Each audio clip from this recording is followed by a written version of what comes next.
Olá, que a graça e a paz do Senhor Jesus esteja com você.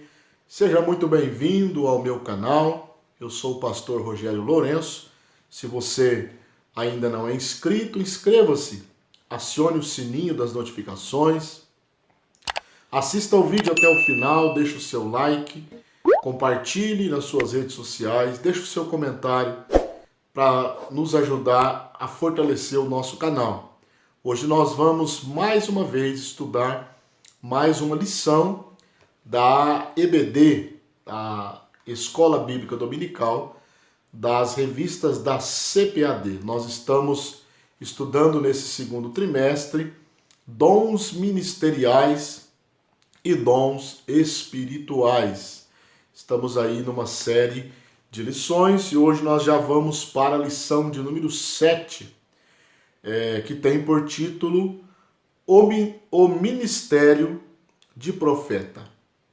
O Ministério de Profeta. O textuário da nossa lição diz o seguinte: E a uns pôs Deus na igreja, primeiramente apóstolos, em segundo lugar profetas, em terceiro doutores, depois milagres, depois dons de curar, socorros, governos, variedade de línguas.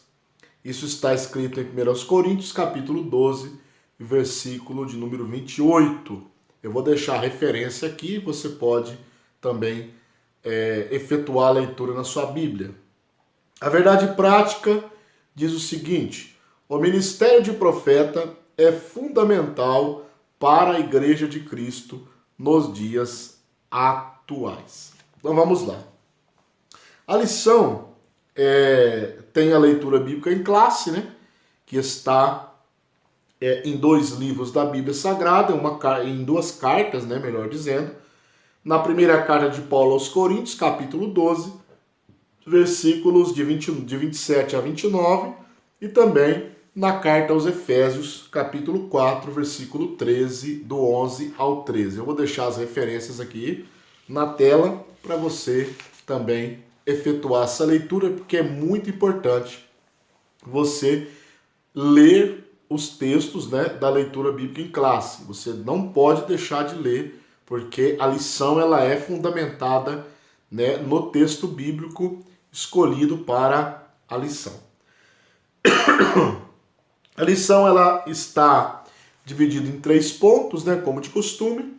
O primeiro, o profeta do Antigo Testamento. O segundo, o profeta em o Novo Testamento. E o terceiro ponto está discernindo o verdadeiro profeta do falso. Então nós vamos aprender hoje sobre o ministério de profeta. E aí já iniciamos com uma pergunta, né? Existem profetas hoje?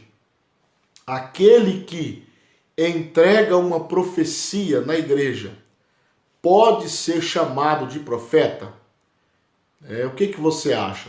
Se você tem alguma ideia sobre isso, deixa aqui nos comentários para a gente interagir. Existe hoje profetas? Nós vamos estar estudando isso hoje nesta lição. Então vamos lá. Primeiro ponto, o profeta do Antigo Testamento. No subtópico 1, nós vamos ver o conceito de profeta. O profeta do Antigo Testamento, ele era um porta-voz de Deus, né? Um embaixador de Deus na terra. Então era aquele que falava em nome de Deus. Ele era o porta-voz de Deus. Deus entregava uma mensagem ao profeta do Antigo Testamento e ele entregava a mensagem ao povo. Ou seja, ele falava em nome de Deus. Ele falava no lugar de Deus. E muitas vezes as pessoas iam consultar o profeta para ver se ele tinha uma mensagem de Deus para aquela pessoa. Então, isso é o conceito de profeta. O que é o profeta? É o porta-voz de Deus, aquele que fala em nome de Deus. Subtópico 2, nós vamos ver o ofício, né? Então, o profeta, ele recebia revelações de Deus, né? Deus desvendava o oculto para os profetas e eles anunciavam juízos, emitiam conselhos, né? Principalmente para os reis, e também advertências. E muitas vezes eles também mostravam o futuro, eles prediziam o futuro. Nós temos, dentre os profetas do Antigo Testamento, pelo menos dois tipos, né? Os profetas literários e os profetas não literários. Quem são os profetas não literários? São aqueles profetas que eles profetizaram, mas não deixaram nenhum livro escrito. Já os profetas literários são aqueles que deixaram livros escritos, né? Profeta Jeremias, profeta Isaías, profeta Ezequiel, os 12 profetas menores, o profeta Daniel, né? E assim por diante. Eles também, nos seus escritos, eles também anunciavam o futuro. E eles recebiam essas revelações, muitas vezes, através de revelações diretas de Deus e também de sonhos, né? Também de sonhos, através de sonhos, Deus revelava a mensagem ao profeta. E existem pelo menos duas expressões no Antigo Testamento, estamos falando do profeta do Antigo Testamento ainda, né? Existem pelo menos duas expressões que os profetas usavam quando eles iam entregar uma mensagem, né? Pelo menos que está registrado nas Escrituras. A primeira mensagem, a primeira expressão é: veio a minha palavra do Senhor. Então, quando o profeta ia emitir uma mensagem, ele dizia: veio a minha palavra do Senhor dizendo. E aí entregava a mensagem. E também a expressão, talvez a mais comum, né? Assim diz o Senhor. Então eles também usavam, assim diz o Senhor. E ele entregava a mensagem que Deus tinha dado ali para eles. Eu vou deixar duas referências aqui para você conferir, né? Vou deixar aqui na tela, Jeremias 1:4 e Isaías 45:1. Você vai ver essas expressões, né? E também Deus, ele, como eu já disse, ele falava com os profetas através de visões. Temos o livro de Daniel, eu vou deixar aqui a referência para você também dar uma conferida, Daniel 7:1. Você vai ver que Deus, ele também falava, né? Eu vou citar aqui 3 profetas que tiveram muitas visões de Deus, né? Nesse sentido, o profeta Daniel, o profeta Ezequiel, o profeta Zacarias também, já no pós-exílio, né? Um profeta menor, que profetizou após o povo voltar do cativeiro da Babilônia. Deus mostrou muitas visões para eles, né? Teve outros também, mas citando esses 3 aqui. Então, o subtópico 3 diz o profetismo. O que é o profetismo? Foi um movimento que surgiu por volta do século 8 a.C., né? No ano 700 ali, alguma coisa ali.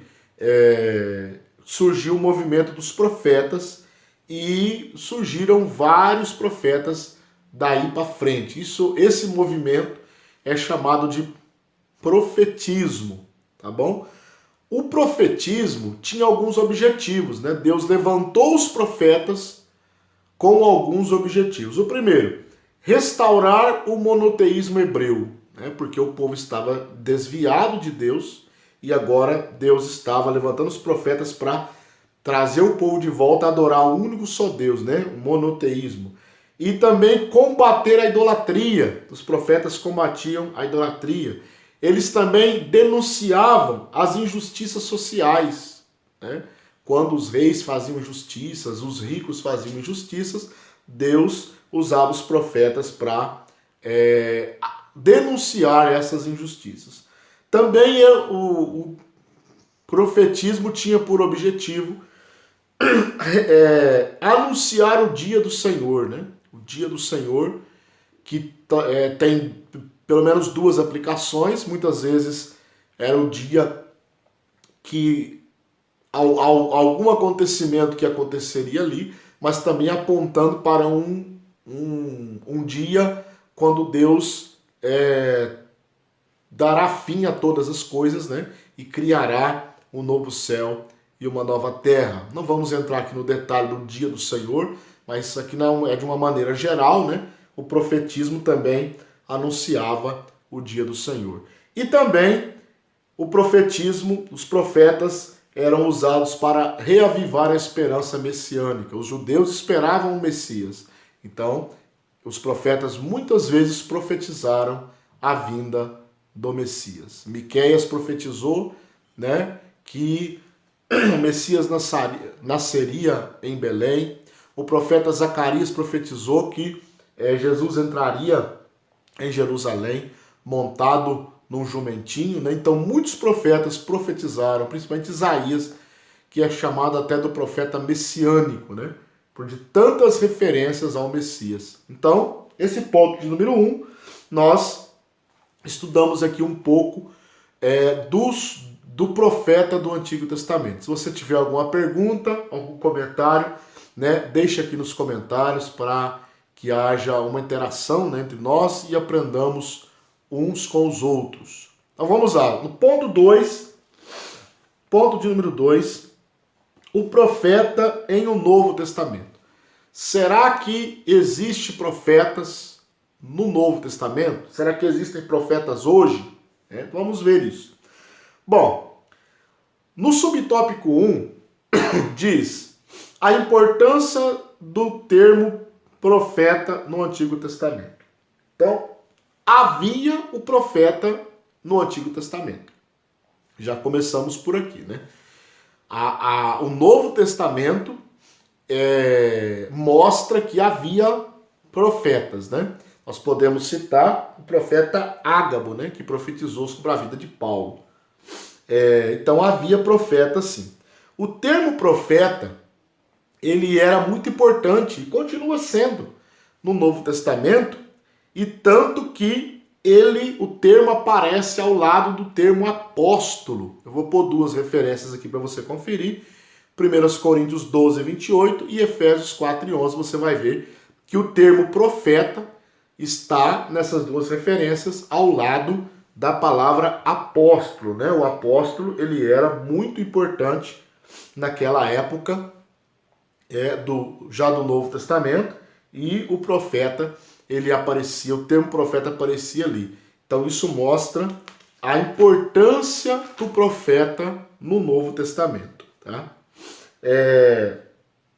No Novo Testamento, a atividade do profeta, já falamos que existe profetas no Novo Testamento, mas a principal atividade, né, do profeta é proclamar e interpretar a palavra de Deus, visando a admoestação, a exortação, ao ânimo dos crentes, né, a consolação e a edificação da igreja. Eu vou deixar aqui duas referências, Atos 3, o capítulo 12, Atos capítulo 3, versículo 12 até o 26, e também 1 Coríntios 14 e 3. Então, o que o profeta do Novo Testamento faz? Ele anuncia a palavra de Deus, tá?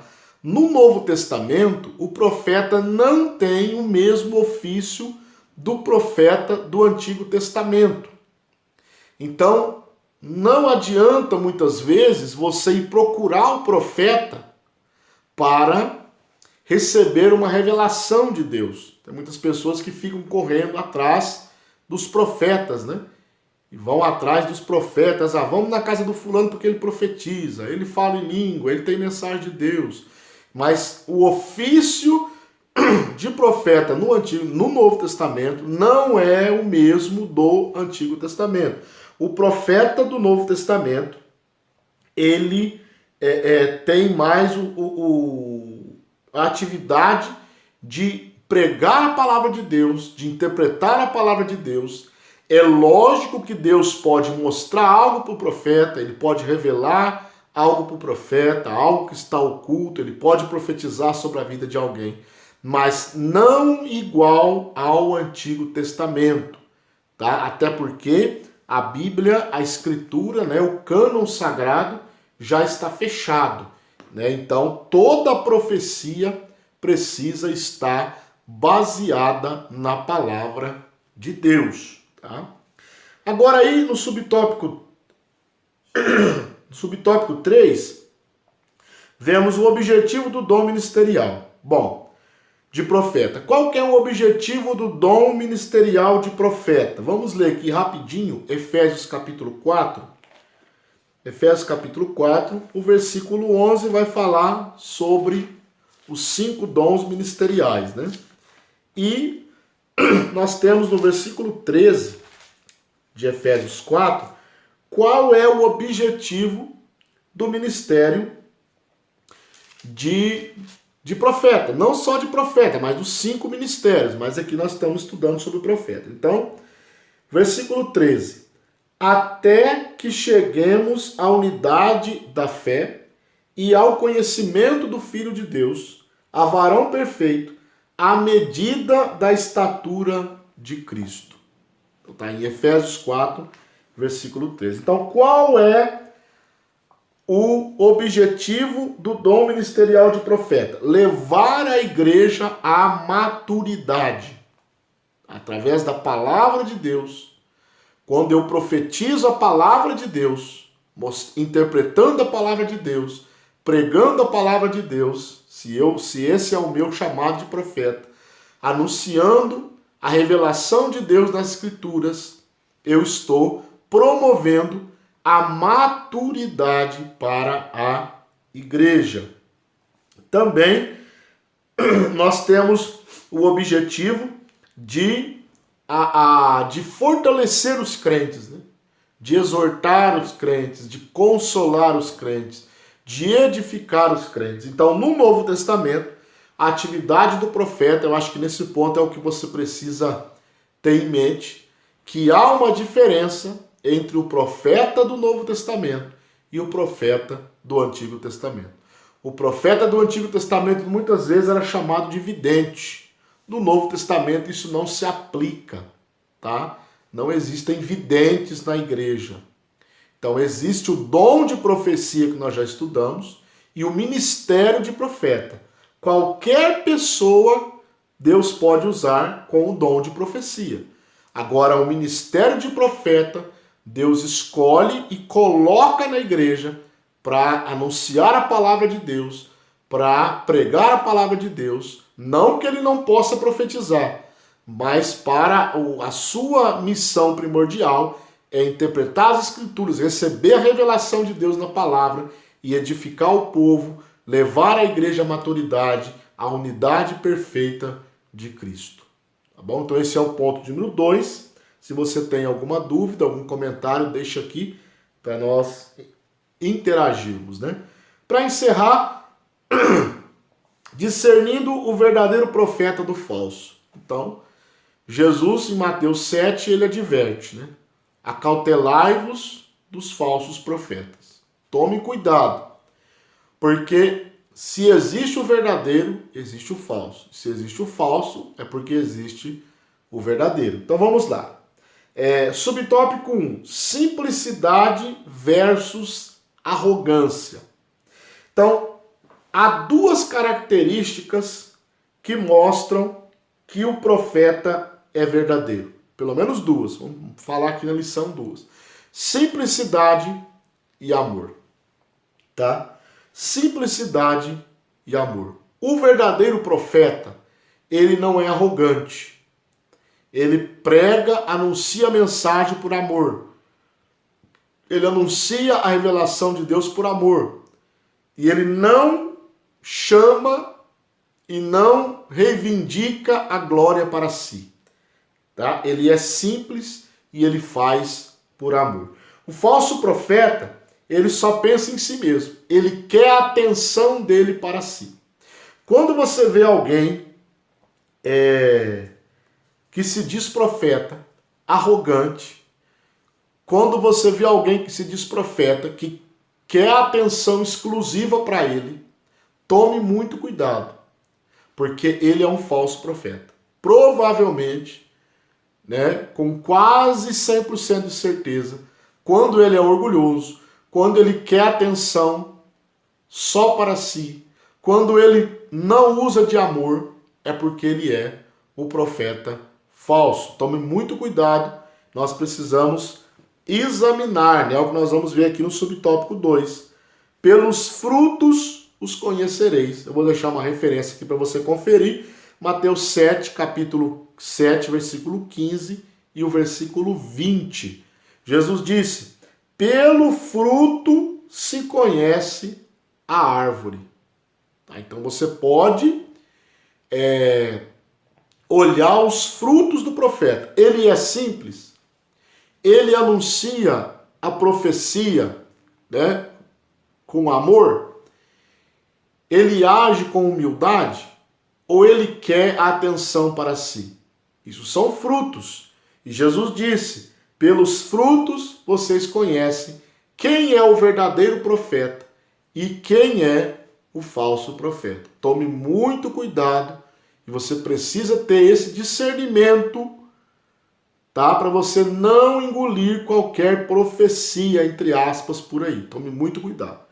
Então, esse ponto nós aprendemos, né, sobre o verdadeiro profeta e o falso profeta. Se você tem alguma dúvida, algum comentário, pode deixar aí nos comentários, né, que nós vamos interagir com você. Agora, para encerrar, né, o que nós aprendemos nesta lição? Fazendo uma recapitulação. Aprendemos o ofício do profeta no Antigo Testamento, tá? Aprendemos o ofício do profeta, o ministério de profeta no Novo Testamento, que é diferente do Antigo Testamento, tá? E aprendemos que nós precisamos entender e discernir quem é o verdadeiro profeta e quem é o falso profeta. Então, o ministério de profeta é muito importante nos dias atuais para combater o pecado e denunciar as injustiças. Então fique com esta lição. Espero que, se você chegou até aqui, é porque você gostou da lição e que ela seja uma bênção para a sua vida.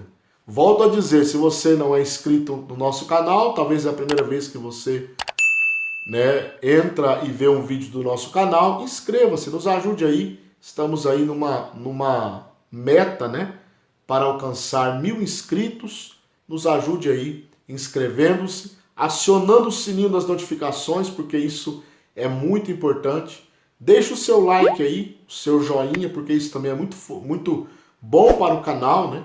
Porque o YouTube vai indicar os vídeos para mais pessoas. E também compartilhe, me ajude aí, compartilhe esse vídeo com seus amigos, irmãos da igreja, com a família, enfim, todos aqueles que amam e estudam a palavra de Deus. Que Deus te abençoe, em nome de Jesus, e até a próxima aula.